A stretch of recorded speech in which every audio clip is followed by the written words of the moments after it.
not happy with where we are, but I'm happy with where we're going, because you got to think about the improvement. Did the offensive line improve? That was the biggest thing you guys criticize all the time. That line is I just said, is ranked third nationally PFF pass block line, 2 teams. That's phenomenal from a team that's coming from a deficit in that position. The running back position, I think during every back we've put back there have had their light and they've shined. We've got a couple guys banged up that one will be coming back, but shoot, Braylon is shine. Cam is shine. Like, those guys have showed you burst of consistency that they can. Micah and all the other ones that have done a tremendous job. The receivers, you see, well, I don't think we've dropped off from a year ago. At tight end, he's very capable, more than capable. A couple of those guys can really get the job done. Quarterback, we need a little more consistency in that. And Caden had a great week last week. I think he was recognized one of the top-ranked passers nationally after the last game we played. So that's phenomenal. On the defensive side, when we have to, we need to all the time. We're shutting down the run at times. We got to be much more consistent at the linebacker position as well. We got to make plays in the secondary. I tell you the guys that all the time. So when special teams are special, truly special. I think we upgraded that in its totality from a year ago.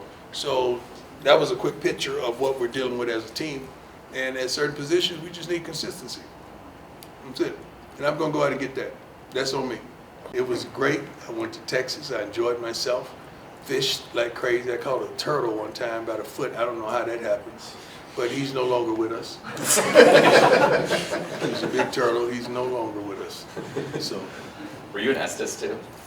You know what? I went to Estes last week. I couldn't get out of the car because of, the prominence that God afforded me, because I want to get out and walk the streets and, do a little Estes shopping. But I seen all the, what you call those big things? The moose? Elks? What's a moose? He's bigger. He's bigger? Yeah. You gotta, I'm black, okay? I don't know elk, moose, deer. Like, they all like family to me.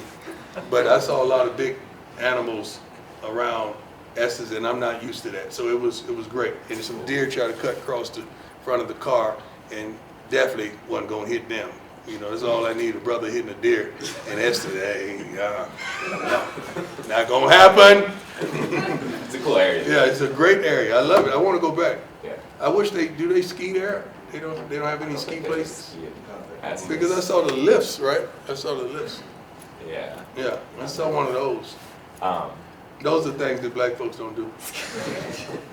I went to the lift line and just to look. I didn't see us represented there. Going back to football. Oh, Lord help me today. I don't know why I'm in a silly mood today. We're healthier. I don't know what that means, because everybody's hurting. I'm hurting in like 3-4 different places right now. I don't even play. So everybody's hurting. We got a great training staff led by AP, and they're doing a great job in being transparent. And our guys ain't soft, man. Like one thing that I really love about our guys, you don't see our guys laying around on the field. They get up and they get off the darn field, regardless of how hurt they are. And that's something that us coaches implemented. Like, we don't want to see you laying on the field, because we have a rule. If you lay down there and we come out there to get you, you ain't going back in. And you ain't going back in. And our guys do a pretty good job of it. And some of them have left off the field and they beg to go back in. And we got to protect them in their lives, not just the football of it. I want them to be healthy young men when this is over. What challenges go into preparing for 2 separate quarterbacks? We're not. We're preparing for their scheme. We're preparing for what they've done consistently and what they've done well consistently. You don't want to get into that. Now we got to prepare for this. Now we got to be, we'll make adjustments if that happens, and do a research and a study on this particular quarterback. But right now we're just preparing for what they do well, and what they do well, they really do it well. I wonder, how important was the bye week for you, just to recharge your own battery? That wasn't important for me. I like to go. After a win like that, you want to keep going. You don't want a bad week. You want to keep the momentum going and just keep going, period. I don't need recharging, man. I mean, God got me. I know that sounds like a cliche, but I'm not lying. God got me. So when I go through things, it's not just for me. It's for others. to glean from and say, you know what, if he could fight through that, I could fight through this. If he could walk through that storm, I could walk through that storm. That's what it's for. It's not for me, because I know he has me and I'm one of his soldiers, that he uses me mightily. And I don't stupid or stutter at all from the calling that's on my life. I know what it is. It's a high calling. That's why I get attacked all the time, because it's a tremendous calling, and I accept it. Accept all challenges, and I love it. I love where I am in life. I'm glad. And I love bouldering. I do. Looking for a crib here, matter of fact. Anybody know? I need a crib.